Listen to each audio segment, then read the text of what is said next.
నమస్కారం, నేను మహాలక్ష్మిని. ఈరోజు మీకు కట్ట పొంగల్ అయితే చూపిస్తున్నా.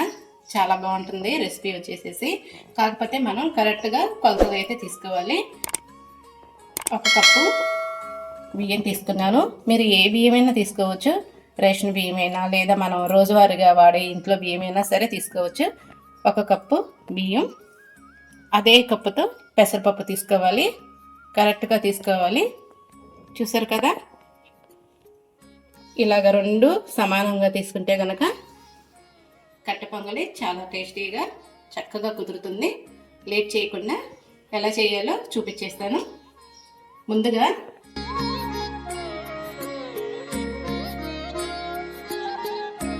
కుక్కర్లో పెసరపప్పు వేసేసుకొని త్వరగా వేయించుకోవాలండి. కడగకూడదు, కడగకుండానే ముందుగానే వేయించుకోవాలి. పెసరపప్పు దోరగా ఎగాలి.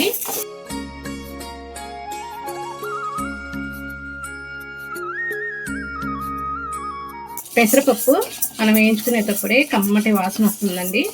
అప్పుడు కమ్మటి వాసన వచ్చినప్పుడు పెసరపప్పు కరెక్ట్గా వేగిపోయినట్టే. ఇప్పుడు స్టవ్ కట్టేసుకోవటమే. చూసారా, ఈ విధంగా అయితే సరిపోతుంది. స్టవ్ కట్టేసినాక ఇప్పుడు పెసరపప్పు మీద కప్పు బియ్యాన్ని కూడా పోసేసుకొని కొంచెం తిప్పుకోండి. స్టవ్ కట్టేసాకేనండి ఇది చేసేది. ఇంకా చల్లారిపోయాక కడగాలి. వేడి చల్లారేదాకా అలా వదిలేయండి. చల్లారిపోయి ఇప్పుడు శుభ్రంగా కడుక్కోవాలి. పప్పు బియ్యం 2 కలిపేసా.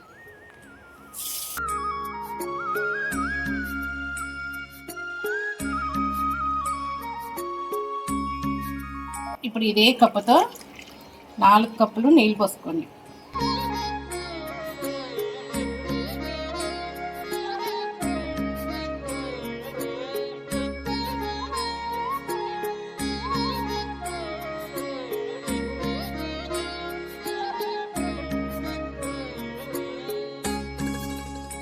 కుక్కర్ మూత పెట్టేసుకొని ఇవి మొత్తం ఉడికేటట్టు మెత్తగా అన్నం దగ్గరకు వచ్చేటట్టు ఉడికించండి.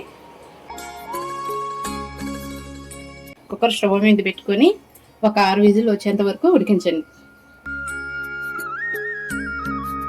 మరొక గిన్నెలో కొన్ని నీళ్ళు తీసుకొని వేడి చేసుకోవాలి. కుక్కర్ మూత తీసేసుకున్నాక ఇలా దగ్గరకు వచ్చింది. ఇప్పుడు ఇందులోనే విడిగా కాగపెట్టుకున్నాం కదా ముందుగానే, ఈ వేడి నీళ్ళు కూడా పోసేసుకోవాలి.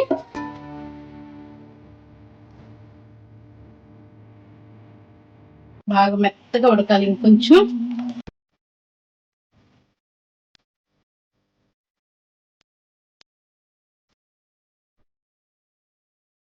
ఇప్పుడు టేస్ట్ కోసం కొద్దిగా ఉప్పు వేసుకోండి, అలాగే కొంచెం పసుపు,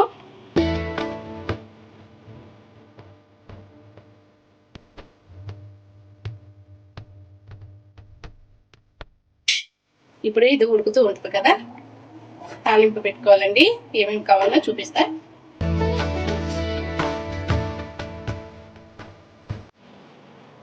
తాలింపు కోసం జీలకర్ర, తాలింపులు, మిరియాలు. మీరు ఇలా డైరెక్ట్ వేసుకోవటం ఇష్టం లేకపోతే మిరియాలని కచ్చాబచ్చాగా దంచి కూడా వేసుకోవచ్చు. ఇలా వేస్తే టేస్ట్ బాగుంటుంది. జీడిపప్పు,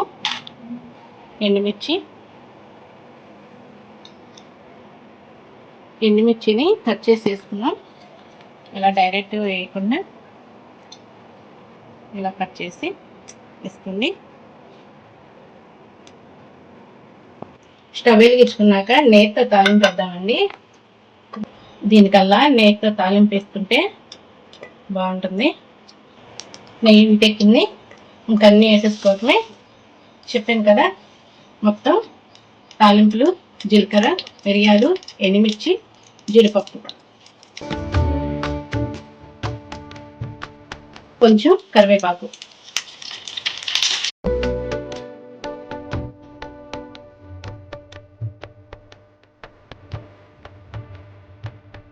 ఇందులోనే కొంచెం ఇంగువ,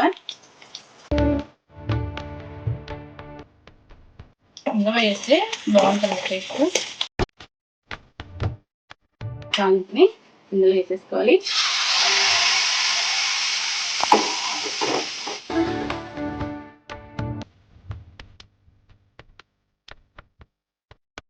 పెసరపప్పు హెల్త్కి చాలా మంచిది.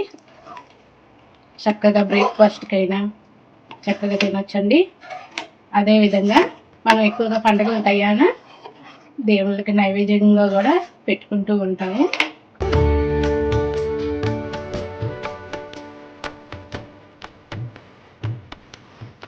ఇలా లూజ్గా ఉన్నప్పుడే స్టవ్ కట్టేయండి. తర్వాత పెసరపప్పు కదా, తర్వాత కొంచెం ఆగిన తర్వాత చల్లారిన తర్వాత విసుకుపోతుంది కాబట్టి ఈ విధంగా ఉన్నప్పుడే స్టవ్ కట్టేసుకోండి.